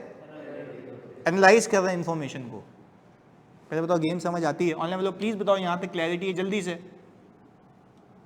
बीएससी के साथ जानी, ओके बेहतरीन है। अच्छा अब ये तो हो गया वो वाली बात के कंट्रोल्स वाली। मतलब एक और चीज मैं तुमसे वैसे पूछता हूँ, अगर मैं किसी को सेल कर रहा हूँ और उसकी क्रेडिट वर्दीनेस चेक नहीं कर रहा कि वो पैसे पे कर पाएगा, कहाँ रिस्क होगा? ट्रेड रिसीवेबल में मार्क कर लूं? अच्छा क्या रिस्क होगा? बैड डेट्स का? ये भाई आपने लिखवा दिया बैड डेट का रिस्क होगा। अच्छा, पर यह आपको कैसे पता लगा? जब आपने क्या समझा? अंडरस्टैंडिंगली किसकी? कंट्रोल्स की। अच्छा, स्टैंडर्ड भी बड़ा मजे का है। स्टैंडर्ड कहता है कि आपने सिग्निफिकेंट क्लास ऑफ ट्रांजैक्शंस पे कंट्रोल को समझना होता है। सिग्निफिकेंट क्लास ऑफ ट्रांजैक्शन का मतलब होता है जो बार बार किसी अकाउंट को हिट करती है, ये होती है सिग्निफिकेंट क्लास ऑफ ट्रांजैक्शंस। उस पर आपने समझना होता है कि यार ये कंट्रोल्स हैं, तो वो भी अभी देखते हैं। पर आज तो सिर्फ मैं तुम्हें ऑडिट की दुनिया में एंटर कर रहा हूं कि भाई क्या है, कैसे करते हैं सारी चीजें। चलो अब तुम मुझे बताओगे, मैं सवाल पूछूंगा, तुम मुझे जवाब दोगे। एग्रीड? सुनते हैं। पहला, एक कंपनी है जो वारंटी देती है, क्या रिस्क है? क्या रिस्क है? एक कंपनी वारंटी देती है, क्या रिस्क है? कि प्रोविजन उसका अंडर स्टेटमेंट नहीं। अब आपने बोला सर नहीं, आपने बात ही पूरी नहीं की ना, यही तो फंसे। ये ऑपरेशंस को समझा कि वारंटी देती है, पर अब मैं इसमें अब ऐड करने लगा हूं। आपने कहा कि वारंटी देती है, वारंटी का पीरियड एक्सटेंड किया है। पहले 2 महीने थी, बोला 4 महीने वारंटी, और प्रोविजन फॉर वारंटी कम होता हुआ दिख रहा है। हाँ भाई, inconsistent. This is what we call analytical procedure. Financial information को नॉन फाइनेंशियल से कंपेयर करना, फाइनेंशियल को कोलैबोरेट करना। अब आप बोलेंगे कि आपका under statement of warranty provision का इशू है, रिस्क है। अच्छा, मेरी कंपनी है जिसने एक रेगुलेटरी ब्रीच किया है, जल्दी बताना सोच के। मेरी कंपनी है जिसने क्या किया है? रेगुलेटरी ब्रीच किया है, क्या रिस्क है? पेनल्टी की अंडर स्टेटमेंट का वेरी गुड, और गोइंग कंसर्न भी आ सकता है। अगर कोई सिवियर है तो गोइंग कंसर्न का रिस्क भी आ सकता है। लॉजिकल सी बात है, बिल्कुल सी बात है। पर क्या हर कंपनी में ऐसा होता है जब हालात वाकयात होंगे? अच्छा, एक और बात बताऊं मजे की। ये जो आप कह रहे हो ना मुझे कि सर ये, हाँ, ये जो कह रहे हो ना मुझे कि सर ये जो पेनल्टी का रिस्क है, ये आपको पता कैसे लगा होगा? नहीं, लॉग अंडरस्टैंडिंग नहीं, यहां फंस गया। सुनो, मैंने इंस्पेक्ट किए होंगे बोर्ड ऑफ डायरेक्टर्स के मिनट्स, इंटरनल ऑडिट की रिपोर्ट्स, वहां ये डॉक्यूमेंट हुआ होता है। कॉरेस्पॉन्डेंस चेक की होगी रेगुलेटर और कंपनी के बीच में, वहां से नीचे निकल के आती हैं सामने। तो अब जरा ना मैं इसको समेटता भी हूं। अच्छा, एक और बिफोर हम इसको समेटें, तुम बताओगे मुझे,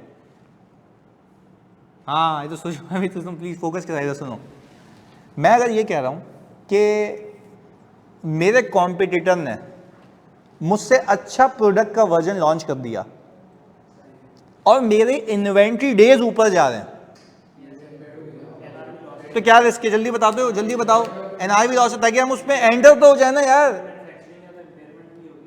हाँ, पर डिपेंड करता है ना, इसमें सेल वेल सब गिरनी चाहिए।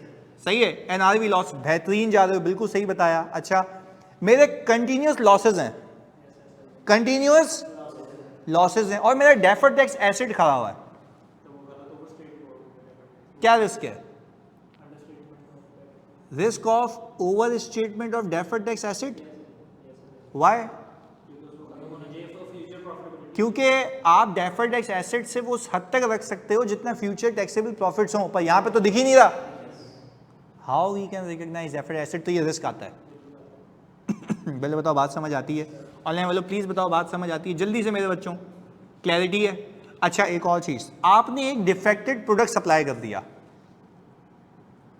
जिससे लोगों को नुकसान हो गया, अब या अंडर स्टेटमेंट ऑफ क्लेम्स और कंटिजेंसीज अनडिस्क्लोज, तो ये वो सारे पैरामीटर्स हैं। अच्छा, अब जरा वापस से आते हैं ना घूम फिर के अपनी बात पे। मैंने कहा जल्दी से तुम बताओगे ताकि कनेक्ट हो जाएं। मैंने पहली चीज़ तुमसे कही थी कि ऑडिट ऐसे ही शुरू करना है या पहले रिस्क आइडेंटिफाई? Risk identify. अच्छा, रिस्क आइडेंटिफाई करने के लिए you need to understand entity, its environment and internal control. Entity, environment, इन सब से निकल के तुम्हें रिस्क निकल के कंटिजेंसी कैसे? मुझे बताओ, अगर मैंने कोई डिफेक्टेड प्रोडक्ट सप्लाई किया, लेट से मैं लैपटॉप बेचता हूँ, लैपटॉप बेचा, जैसे ही उसने खोला वो फट गया, अब उसके हाथ वाथ जल गए, कुछ भी मसला हो गया, तो कस्टमर क्या आपको आगे प्यार करेगा या तपेगा? केस फाइल करेगा। अच्छा, केस फाइल करेगा तो वो डिमांड करेगा पहले अपने इलाज की कि भाई ये हुआ है मेरे साथ, और इससे दो बातें निकलेंगी, एक तो आपका वो जो बैच है वो गया पूरा, वो तो एनआरवी लॉस पूरा हो गया, आपकी सेल अलग हिट होगी। और दूसरा ये है कि ऑल टुगेदर वो आप पे केस करेगा तो आपका रिस्क बतौर ऑडिटर ये हो जाएगा कि हो सकता है उसने पूरा प्रोविजन रिकॉर्ड, और अगर प्रोविजन नहीं रिकॉर्ड किया तो कंटिजेंसी रिकॉर्ड ना की हो। तो अच्छा, ये तुम्हें बातें पता कैसे लग रही हैं? रिस्क असेसमेंट से, एनवायरनमेंट नहीं, रिस्क असेसमेंट से। पर रिस्क असेसमेंट कैसे होती है? एंटिटी को समझेंगे और उसके इंटरनल कंट्रोल को समझेंगे। तो पहले बताओ क्या गेम समझ आती है? अच्छा, फिर मैंने पूछा यार अब मैं बड़ी इंपॉर्टेंट बात करूंगा क्योंकि तुम अगर आयजा भी रीड करोगे तो साथ साथ होना चाहिए, मैपिंग करके चलनी है आगे। मैंने कहा चलो ये भी बात समझ आ रही है यार। मैंने कहा तुमने बोला रिस्क असेसमेंट करो, कैसे करेंगे? एंटिटी को समझेंगे, एनवायरनमेंट को और इंटरनल। मैंने कहा फिर एंटिटी को एनवायरनमेंट को कैसे समझूं? मैंने कहा देखो दोनों में फर्क है। अब मैं बीच में लाइन ड्रॉ करूंगा क्योंकि तुम लोग आयजा रीड करोगे ना, तुम कभी जिंदगी में नहीं समझ पाओगे, इतना कॉम्प्लेक्स है। एक लाइन ड्रॉ करता हूं, अब आयजा के बगैर पास होता है। आई रिकमेंड कि आयजा पढ़ें क्योंकि देखो क्लाइंट आपको बोलता है कहाँ लिखा हुआ है, you need to know the fact कि लिखा हुआ कहाँ है। सही है ना? आपकी हेल्प हो जाती है, मतलब पास तो हो जाओगे, उसका मसला नहीं है, इतना सिखाई दूंगा कि पास हो जाओगे। अगेन आपको पता होना चाहिए लिखा हुआ कहाँ पर है। तो मैंने सीक्वेंस भी वैसे बनाई है, अब सुन लीजिएगा प्लीज़, बड़ी अहम बात करने लगा हूँ, प्लीज़ इधर फोकस के साथ। इधर मैंने दो बातें बोली, रिस्क असेसमेंट कैसे करनी है, एंटिटी को, एनवायरनमेंट को, इंटरनल कंट्रोल को समझ के। मैंने कहा अब इन तीनों चीज़ों को समझूं कैसे? समझना किसको है? तीन चीज़ों को। कैसे समझना है वो अब बता रहा हूं, नहीं आ रही बात समझ? दो अलग बातें ऑनलाइन, मतलब प्लीज सुनना, ये बड़ी कॉम्प्लेक्स चीज़ है, एक डिफरेंशिएशन करने लगा हूं।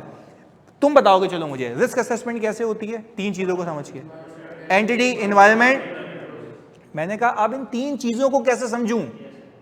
वो कह रहा है इंक्वायरी करके, वो कह रहा है इंस्पेक्शन करके। अच्छा, इंस्पेक्शन के अंदर क्या मैंने बीओडी मिनट्स को इंस्पेक्ट किया था? हाँ जी। इंटरनल ऑडिट की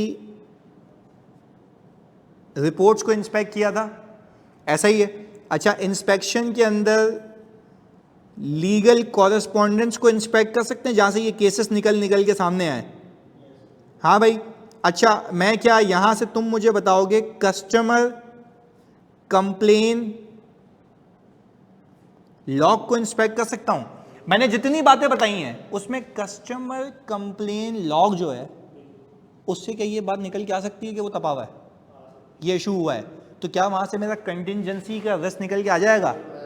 तो यही तो चीजें देखनी है और प्रैक्टिकली भी यही कर रहे होते हो। अच्छा, यही चीज मैंने इंक्वायरी की क्वालिटी इंस्पेक्टर से। हाँ भाई, कोई ऐसा सिनेरियो तो नहीं है जिसमें आपको पता लगा आपका बैच वैच खराब है, उसने बोला हाँ यार वो तो फाइनेंस का बंदा भी नहीं है, बोलेगा मैं तो क्वालिटी इंस्पेक्टर हूँ भाई, हाँ ये बैच खराब हुए थे, आपका क्या रिस्क होगा? एनआरवी लॉस का। यही तो बात है। तो ये इंक्वायरी, इंस्पेक्शन, ये सारी चीजें। अच्छा, आपने हेड ऑफ लीगल से मुलाकात कर ली, वो आपको क्या बताएगा? फाइनेंशियल्स के बारे में या केसेस के बारे में? तो आपने बोला भाई हेड ऑफ लीगल डिपार्टमेंट से मिलो। ये सारी चीजें इंक्वायरीज होती हैं, आपने टारगेटेड सवाल करने होते हैं। अच्छा, एक मजे की बात, इंक्वायरी करके मैनेजमेंट से उन पर रिलाय कर सकते हैं? नहीं, कोलैबोरेट करना होता है। क्या करना होता है? कोलैबोरेट करना होता है। अच्छा, एक रिकवरी, और तुमसे पूछता हूँ ऑनलाइन वाला जल्दी बताना, एक रिकवरी ऑफिसर है, प्लीज सुनना, एक रिकवरी ऑफिसर है, मैं उससे मिलने गया। मैंने बोला यार आपकी रिकवरीज कैसी हैं? बोला बेहतरीन है सर। अच्छा, मैंने कहा आपका जो रिसीवेबल डेज हैं वो तो डबल हो गए। बोले क्या बताऊँ सर मसला है। तो आप एनालाइज नहीं करके गए ना, पहले समझो, आप समझ के ही नहीं गए तो इंक्वायरी होती है। अच्छा, अब सुनो, ये क्या लिखा हुआ है जरा ये देखना, क्या मैंने अभी आपको जितनी बातें बताई आपने उसमें फाइनेंशियल इंफॉर्मेशन को एनालाइज किया था, हाँ या नहीं? अच्छा, आपको पता लगा कि इदारे ने जो है ऑल टुगेदर वारंटी पीरियड को एक्सटेंड किया है, तो आपका प्रोविजन क्या होना चाहिए था? इंक्रीज होना चाहिए था। वो क्या हो रहा है? एनालाइज। अच्छा, जो डेटर टर्नओवर रेशियो निकालते हो, डेटर डेज निकालते हो, इन्वेंट्री डेज निकालते हो, ये भी सारी इस बात की अलामत होती हैं कि चीज़ें जा कहाँ रही हैं, उसकी वजह क्या है। कोई तो ऐसा रिसीवेबल है जो फंसा हुआ है, जो रेशो को खराब कर रहा है, कोई तो ऐसी इन्वेंट्री है जो खराब कर रही है इसको। अच्छा एक और चीज बताओ, तुमसे पूछता हूं, वैसे ही मैंने मार्जिन निकाला, क्या निकाला? अच्छा मार्जिन मेरा इंप्रूव हो रहा है, कोई रिस्क है? मार्जिन मेरा इंप्रूव हो रहा है, कोई रिस्क है? जल्दी बताओ, सोच के बताओ जल्दी से। नहीं अभी तो नहीं, अभी तो नहीं है। सिर्फ बात पूरी किया करें आप, आपने सिर्फ अभी एनालिटिकल इंफॉर्मेशन दी है, पूरी बात कनेक्ट करें, कुछ और क्या चल रहा है, कोलैबोरेट करना है। एनालिटिकल की डेफिनेशन क्या है? One information that is inconsistent with other information. Collaborate कर रहे होते हैं ना, प्लॉजिबल रिलेशनशिप देख रहे होते हैं। अब सुनना नहीं, ओवर स्टेटमेंट ऑफ कॉस्ट नहीं, अब सुनिएगा आगे। हुआ क्या, मुझे पता लगा एक एंटिटी इंपोर्ट करती है। इंपोर्ट सुनते ही कौन सा रिस्क आता है? Incorrect exchange rate. कौन सा रिस्क? अच्छा पर मैं इससे को कनेक्ट कैसे करता हूं? एंटिटी इंपोर्ट करती है और इंपोर्ट की प्राइसेस ऊपर गई हैं, इंपोर्ट की प्राइसेस यानी एक्सचेंज रेट हमारे खराब हुए हैं, तो ये इकोनॉमिक फैक्टर से पता लगा होगा। ये रहा, क्या ये इकोनॉमिक फैक्टर से पता लगा होगा हमें, हाँ या नहीं? आपका फॉरेन एक्सचेंज रेट जो है वर्स हुआ है। अच्छा अब मैं आपसे पूछता हूं, जब आप इंपोर्ट करते हो तो मेरा माल महंगा होना चाहिए, माल महंगा होना चाहिए, तो जीपी तो बढ़ रहा है, इनकंसिस्टेंट। तो क्या हम ये कह सकते हैं कि there is a risk of overstatement of revenue और under statement of cost of sales? बात समझ आई? पर क्या हो, मैं हवाओं में कह रहा हूं कि किसी बुनियाद पे, ये बेसिस क्या है? Information that you are getting it from the environment, और उसको लिंक कर रहे हो कि ये हो सकता है। अच्छा पहले मुझे ऑनलाइन वालों, मेरे सारे बच्चों, ये बता दो, क्या कॉन्सेप्चुअल अंडरस्टैंडिंग हुई? कैसे चीज़ें कनेक्ट होती हैं? बात समझ आनी चाहिए कि चल क्या रहा है इदारे में, हो क्या रहा है इदारे में, फिर उस पर काम करते हैं। यानी अब मैं किसी इदारे में जाऊंगा और मैं बोलूँगा भाई मैं ऐसे ऑडिट नहीं शुरू कर रहा, I need to understand the entity और इंटरनल कंट्रोल। और कैसे समझोगे? इंस्पेक्शन, ऑब्जर्वेशन, एनालिटिकल और इंक्वायरी, ये सारी चीज़ें ही कर रहे होते हो। पर मैंने बताया कैसे कैसे कैसे क्या कर रहे होते हो। पहले बताओ गेम समझ आती है? पक्की बात है। ऑनलाइन बोलो प्लीज़ बताओ बात समझ आ रही है जल्दी से। और अगर मैं फॉर एग्जांपल मैं एनालाइज कर रहा हूँ और मैंने देखा आखिरी महीने में रेवेन्यू ज़्यादा बुक हुआ, ये एनालाइज करके पता लगा होगा ना, यहाँ पे कौन सा रिस्क है? Fraud risk. कौन सा रिस्क है? Fraud risk. कट ऑफ नहीं, गलत, वेरी रॉन्ग, फ्रॉड रिस्क। क्योंकि ऐसी क्या मुसीबत आ गई क्या आखिरी महीने में रिकॉर्ड हो रहा है। अच्छा आपने देखा रेवेन्यू बुक होते हुए बाद में रिवर्स हो रहा है, फिर भी फ्रॉड रिस्क। एडवांसिंग और डिलेइंग का कॉन्सेप्ट, ये भी तो फ्रॉड रिस्क है। तो इस पे काम क्या होता है वो तो सीखते हैं, पहले रिस्क तो निकालें कि मसला कहाँ कहाँ। अच्छा जल्दी से बता दो, दिल खुश हो जाएगा। एक इदारा है जिसको फाइनेंस लेने की बड़ी प्रेशर है, यानी उसको फाइनेंस चाहिए, हाँ भाई लोन चाहिए, अभी लोन लेने लगी है, तो क्या फ्रॉडुलेंट फाइनेंशियल रिपोर्टिंग का रिस्क है? हाँ जी फ्रॉड रिस्क है। आप नजूमी, आपको पता है उसको ज़रूरत है तो वो हर चीज़ को छेड़ने की कोशिश करेगा। अच्छा कंट्रोल लगे हुए तब भी ओवरराइड कर देगा? कर सकता है। Management override of control, management override of control तो हमेशा रिस्क होता है। एग्रीड है? बात समझ आ रही है? ऑनलाइन मतलब प्लीज़ बताओ बात समझ आती है? ये था एक basic overview, so not basic, पर आपको अच्छा खासा घुमाया है इसमें आज। आप अगर गौर करें इसमें मैंने नॉर्मल रिस्क भी रखे थे, एनालिटिकल भी रखे थे, फ्रॉड भी रखे थे, गोइंग कंसर्न भी रखा था, और किसी इदारे के ऑल टुगेदर एडवर्स रेशियोज हैं, सारे रेशियोज खराब हैं, interest cover, debt to current ratio, debt to equity ratio, तब भी गोइंग कंसर्न का रिस्क होता है ना, सब्जेक्ट टू उसने लोन लिया हुआ हो और उसके कैश फ्लोज भी नेगेटिव चल रहे हों। यस अच्छा अब मुझे बताओ, एक कंपनी का मैं ऑडिट करने जा रहा हूँ, मैं गोइंग कंसर्न का रिस्क ही नहीं निकाल के बैठा हुआ, मैं कह रहा हूँ this company has prepared financial statement according with framework and giving true and fair view. ओ भाई नॉन गोइंग कंसर्न में बनने चाहिए थे यार, आपने देखा ही नहीं है वो, पर वो कब चूकेंगे आप, कब मिस होगा आपसे, जब आप रिस्क असेस नहीं करेंगे। सर प्राइवेट कंपनीज में भी ये लोन लेने वाला रिस्क हो सकता है? हाँ हाँ उसमें तो ज़्यादा होता है, उसी में तो होता है, वो तो लोन लेके बना देती हैं बैंक को कि भाई हाँ भाई ये तो आप ऐसे देखो, ऐसे तो इतनी बनने आती हैं स्टेटमेंट्स के भाई हमारे प्रोजेक्टेड कैश फ्लो बना दो, प्रोजेक्टेड फाइनेंशियल बना दो, उस पर भी आपका एक इसमें वो भी है, स्टैंडर्ड भी है, जिसमें प्रोजेक्शंस पे आप ठप्पा लगा के देते हैं, उसमें भी एश्योरेंस होती है, तो वो भी है। तो इसको हम कहते हैं प्रोस्पेक्टिव फाइनेंशियल इंफॉर्मेशन, वो भी देखते हैं आगे जाके। पर ये और वो दोनों अलग है। ये हिस्टोरिकल एफएस का ऑडिट है, वो क्या है, प्रोस्पेक्टिव का। तो पहले बताओ ऑनलाइन वाले बच्चों को क्या गेम समझ आती है, जल्दी से बता दो मेरी जान। ऐसा है, बेहतरीन है। अच्छा, अब मैंने पता है क्या किया, क्योंकि मुझे पता है कि मैं इतनी कहानियां सुनाता हूं बच्चा उसमें खो जाता है, तो मैंने क्या किया, लिख ली हैं चीजें।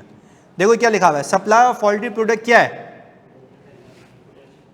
And potential warranty period extended provision for warranty is क्या रिस्क है, पोटेंशियल। आगे सुनिएगा, deferred asset appearing and entities incurring losses, risk that the deferred asset will be lapsed and future taxable profits will not be available, much improved version of good at a lower price, risk of an entity has multiple segments, segment reporting IFRS 8 याद है। तो ये भी तो हो सकता है। मैं तुम्हें अभी रीसेंट एग्जांपल बताता हूँ। एक कंपनी है, सुनना बड़ी अहम बात है, कहानियां तो पता है भाई की ऑडिट में अलग हैं, सुनो। एक कंपनी है, उसने ना अपनी सेगमेंट रिपोर्टिंग की हुई थी। अच्छा, थोड़ा सा खुल के बताता हूँ। उसके दो सेगमेंट्स हैं, एक वायरलाइन और एक वायरलेस। वायरलाइन और, अच्छा वायरलाइन का मतलब है लाइन रेवेन्यू, जो टेलीफोन होता है, एग्रीड। वायरलेस का मतलब है मोबाइल फोन, एग्रीड। अच्छा, आपको क्या लगता है वायरलाइन का रेवेन्यू वायरलाइन में आना चाहिए, एसेट्स भी, और वायरलेस के, अच्छा हुआ क्या, मेरा दिमाग जो उससे चलता है ना, तो उस हिसाब से बता रहा हूँ। लोन लिया हुआ था एक वायरलाइन सेगमेंट में, वायरलाइन सेगमेंट में।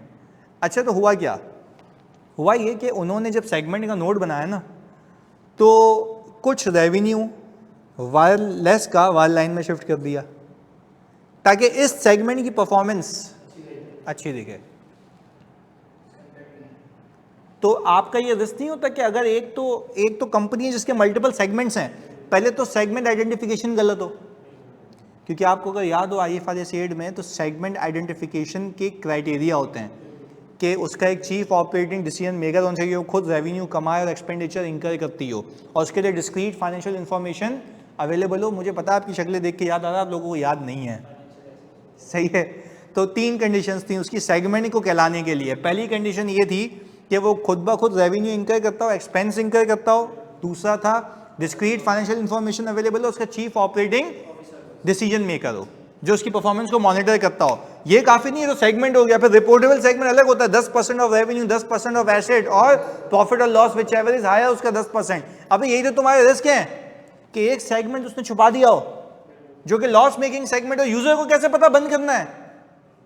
नहीं आई बात समझ, पहले बताओ बात समझ आई। ये तुम्हारे लिए नया मंजन है, क्योंकि अब मैं CFAP 6 को भी छूंगा ना थोड़ा सा, कि सही है वो तो वो था जो रिवाइज करा दिया, अब वो बता रहा हूं जो आगे की कहानी है। पहले बताओ बात समझ आती है, समझ आ गई ऑनलाइन? तो सारे बच्चे सबसे पूछ रहा हूं, एक एक करके ऐड करेंगे इसमें। बेहतरीन, आगे सुनो। अगर पाकिस्तानी करेंसी डी वैल्यू हुई और मार्जिन इंक्रीज हो रहा है, अभी बात की थी मैंने, रैपिड टेक्नोलॉजिकल चेंजेस, अगर टेक्नोलॉजी रैपिड चेंज हो रही है, नहीं टेक्नोलॉजी तो आपके इम्पेयरमेंट का रिस्क हो जाए, तो आपके एसेट्स की यूजफुल लाइफ का मसला हो जाएगा। जैसे कि अभी मैं टेलीकॉम का ऑडिट कर रहा हूँ ना, टेलीकॉम का 5G आने वाला है। मैंने पता है इनको क्या कि आपके एग्जिस्टिंग इक्विपमेंट ख़राब हो जाएंगे, उसकी लाइफ रीअसेस करो। क्यों कह रहा हूँ मैं उसको? तो नए एसेट्स देखो, जो पुराने एसेट्स हैं ना, वो नई टेक्नोलॉजी को बर्दाश्त कर ही नहीं सकते, तो उनकी लाइफ तो डेप्रिसिएशन। तो ये किसको पकड़ना है? ऑडिटर। अच्छा, मुझे अब बताते हो तुम, मुझे प्लीज़ सुनना, वैसे ही बताते हो पाकिस्तान में तो लेट आएगा। नहीं भाई, अभी ऑक्शन की बातें चल रही हैं, पाकिस्तान में लेट कैसे आएगा, अभी ऑक्शन की बातें चल रही हैं। अच्छा मुझे बताओ, ये मुझे ऐसे पता लगा हो कि मैंने इन्वायरमेंट को ऑब्जर्व किया, न्यूज़ देखी होगी, हाँ या नहीं? तो इन्वायरमेंट से पता लगा ना कि चल क्या रहा है, कोई न्यूज़ आ रही होगी, वहाँ से ऑब्जर्व किया, पता लग गया भाई ये चल रहा है। अच्छा, मैंने क्या किया, मैंने ऐसे ही बैठा रहा, लिंक कर दिया इसको यहाँ से। अच्छा, अगर मैं इंश्योरेंस का ऑडिट कर रहा हूँ तो मेरा कुछ जा रहा है 5G आने से? हाँ भाई, नहीं मेरा तो कुछ नहीं जा रहा, अभी तो कुछ भी नहीं जा रहा। क्यों? क्योंकि मैं तो इंश्योरेंस को ऑडिट कर रहा हूँ, मैं उससे क्या जाए, अनलेस कि उसकी इंश्योरेंस हुई हुई हो, वो सारी चीज़ें। पर अभी जो एसेट की लाइफ का जो मसला है वो तो ये है कि यार मैं उस कंपनी का ऑडिट कर रहा हूँ। अच्छा, एक फार्मा कंपनी है, उसका 5G से कुछ जाता है, उसके लिए रिस्क रेलेवेंट है। अच्छा, आपको कैसे पता नजूमी हो या ऑपरेशंस पता है? यही तो सीखा है, ऑपरेशंस पता है तो टारगेटेडली जवाब दे रहे हो कि हाँ भाई ये इस पे अप्लाई नहीं होता। एग्रीड। अच्छा, फार्मा कंपनी पे कानून पास हुआ कि यार इनको एक नई लेवी देनी है, अब है इम्पैक्ट? हाँ, एक्सपेंस अंडर स्टेटमेंट का रिस्क है। कैसे अंडर स्टेटमेंट का रिस्क है? हो सकता है कि उसने वो रिकॉर्ड ना किया, और ऐसा होता भी है, जानबूझ के नहीं करते, तो ऑडिटर को पता होगा तो पकड़ेगा ना। लॉजिकल बात समझ आती है? अच्छा आगे, unnecessary cash is kept and not deposit into the bank, क्या रिस्क है? क्या लिखा हुआ है? Due to opportunity, entities involve in export import, the risk of using incorrect exchange rate. तो जानिए पहले बताओ मेरे बच्चों, वाई कंपनी अंडरस्टेटेड एक्सपेंस, बताओ भाई why company will understated expense? ताकि अपना प्रॉफिट अच्छा दिखा सके, उसको डिले कर सके, अगले साल देख लेंगे, वो तो यही चाहेगा, पर आपने मेरे ख्याल से काम पूरा करना है। एग्रीड है? चलें, अच्छा तो अब ज़रा मैंने ये रिस्क फैक्टर्स लिखे हुए थे, ये तो आते हैं हम आगे। मैं आपको दूंगा आज एक सवाल, देखो सीधा सीधा क्या लिखा हुआ है। मुझे इतना कॉन्फिडेंस है मेरी बातों पे, ये तुम भी जान लो कि आज मैं तुम्हें सवाल दूंगा, तुम लोगों ने ये कोई 25 मिनट का टाइमर लगा के करना है। इसमें रिस्क और रिस्पॉन्सेज दोनों मैं आपको बता दूंगा, हिस्ट्री जाके चेक कर लो। 22 नंबर 25 नंबर का सवाल आता है रिस्क का, मैं पहले वही गैदर कर रहा हूँ ताकि ये साइड में कर देना, पक्के हो जाएं। सही है? तो आपने कितने मिनट लगाने हैं? 20 से 25 मिनट। सवाल भी कितने का होता है? 22 से 25 नंबर का, और ये भी 22 नंबर का है। 25 मिनट में करना है, अनरियलिस्टिक बता रहा हूँ। प्रोसीजर नहीं लिखने क्योंकि मैंने भी सिखाया नहीं है। क्या निकाल के आओगे? रिस्क, और फिर इसके अगेंस्ट में हम क्या लिखेंगे कल? रिस्पॉन्सेस। एग्रीड है? पक्की बात है, ऑनलाइन में तो जल्दी बता दो, ये होना चाहिए फिर रोज, ताकि साथ साथ तैयारी करके साइड में लगा दें। क्लियर है? चलें मिलते हैं जी, थैंक यू। मैं अभी सेंड करता हूँ ग्रुप पे। चलें जी, थैंक यू, अल्लाह हाफिज़। एंड आई होप आपको आज कुछ गेम समझ आई होगी। सही है? चलें, थैंक यू जी, अल्लाह हाफिज़। अभी अपलोड करा देता हूँ मैं पोर्टल पे। चलिए जी, थैंक यू, अल्लाह हाफिज़।